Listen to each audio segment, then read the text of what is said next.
एक शांत तालाब के बारे में सोचिए। जब उसमें कोई पत्थर गिरता है तो वो गिरता तो एक ही जगह है, लेकिन उसकी लहरें पानी के हर किनारे तक पहुंचती हैं। आज के इस खास एक्सप्लेनर में हम एक ऐसे ही पत्थर और उसकी विनाशकारी लहरों की बात करने वाले हैं। 2026 के मध्य पूर्व के संघर्ष को अक्सर सिर्फ एक क्षेत्रीय युद्ध मान लिया जाता है, लेकिन इसकी अदृश्य लहरों ने पूरी दुनिया की नींव को हिला के रख दिया। हम यह समझने की कोशिश करेंगे कि कैसे किसी एक भौगोलिक बिंदु पर हुआ विस्फोट दुनिया के हर कोने में तबाही का कारण बन सकता है। तो चलिए इस ग्लोबल डोमिनोज इफेक्ट की गहराई में उतरते हैं। अब एक बहुत ही दिलचस्प सवाल उठता है, तेहरान में हुए एक मिलिट्री स्ट्राइक ने आखिर एक अमेरिकन एयरलाइन को बैंकरप्ट कैसे कर दिया और आयरलैंड की शांत सड़कों पर दंगे कैसे भड़का दिए। सुनने में ये किसी सस्पेंस थ्रिलर फिल्म की कहानी लग सकती है ना? लेकिन यही इस इंटरकनेक्टेड दुनिया की सबसे खौफनाक सच्चाई है। जब दुनिया एक ग्लोबल नेटवर्क से जुड़ी हो तो हजारों किलोमीटर दूर गिरा एक बम स्थानीय पेट्रोल पंप की कीमतें तय कर सकता है। आइए देखते हैं कि ये अविश्वसनीय लगने वाली चेन रिएक्शन आखिर कैसे शुरू हुई। भाग 1, उत्प्रेरक और चोक पॉइंट, यानी इस पूरे संकट का ग्राउंड जीरो। विकिपीडिया पर मौजूद विस्तृत रिकॉर्ड्स पर अगर हम नजर डालें तो साफ पता चलता है कि 28 फरवरी 2026 को असल में हुआ क्या था। इसी दिन अमेरिका और इजराइल के जॉइंट स्ट्राइक्स में ईरान के सर्वोच्च नेता अली खामेनेई मारे गए। यह सिर्फ एक मिलिट्री ऑपरेशन बिल्कुल नहीं था, ये वो पहला डोमिनोज था जिसके गिरते ही पूरी दुनिया का आर्थिक और राजनीतिक संतुलन बिगड़ना शुरू हो गया।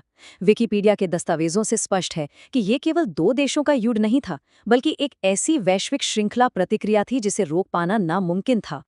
इस तबाही से ठीक पहले एक बहुत ही स्पष्ट चेतावनी आई थी।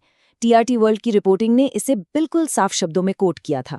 उन्होंने बताया कि कैसे ईरान ने पहले ही इस वॉर ऑफ चॉइस की भारी आर्थिक कीमत चुकाने की चेतावनी दे दी थी।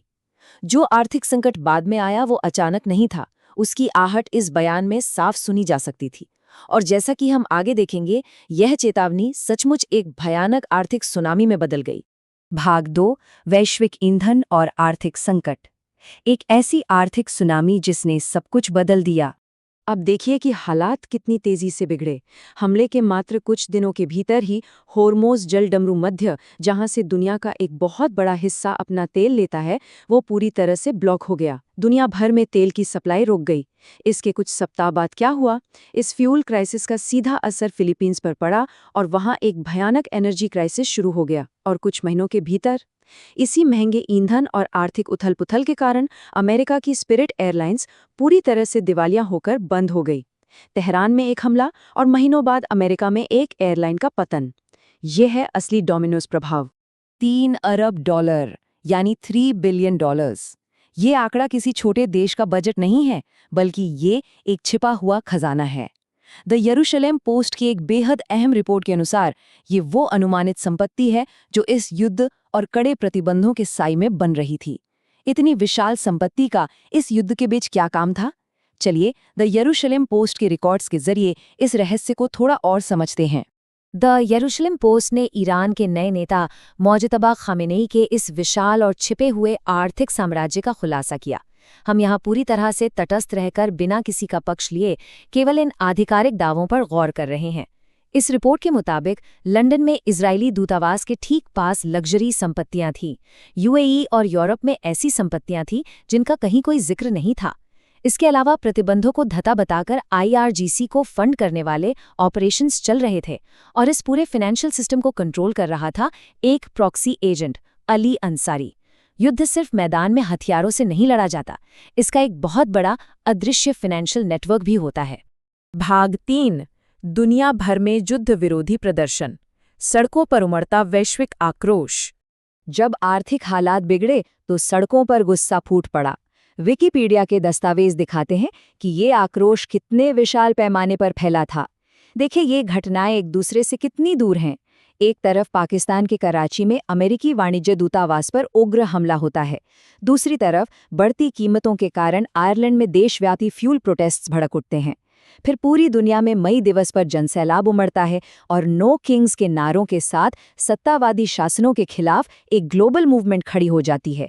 ये कोई आम विरोध नहीं था, ये उस आर्थिक दबाव का सीधा विस्फोट था जो युद्ध ने आम जनता पर डाला था। भाग 4, कूटनीतिक नतीजे, दुनिया के सबसे बड़े गठबंधनों में दरार।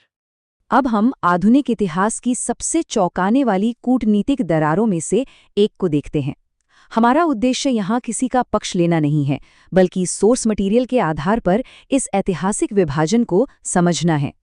एक ओर द होली सी यानी वेटिकन ने इस युद्ध पर अपनी सख्त नैतिक आपत्तियां जताईं और डिप्लोमेटिक रूप से खुद को दूर कर लिया। वहीं दूसरी ओर संयुक्त राज्य अमेरिका ने अपने जियोपॉलिटिकल और मिलिट्री एक्शंस का पुरजोर बचाव किया।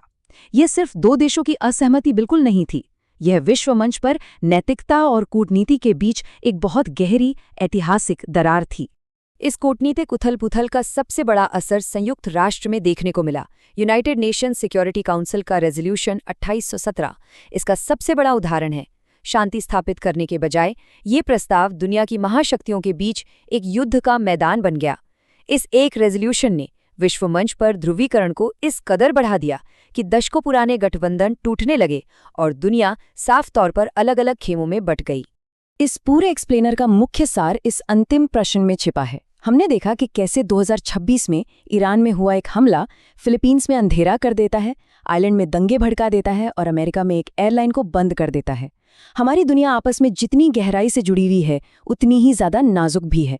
हर देश, हर अर्थव्यवस्था इस ग्लोबल डोमिनोज का हिस्सा है।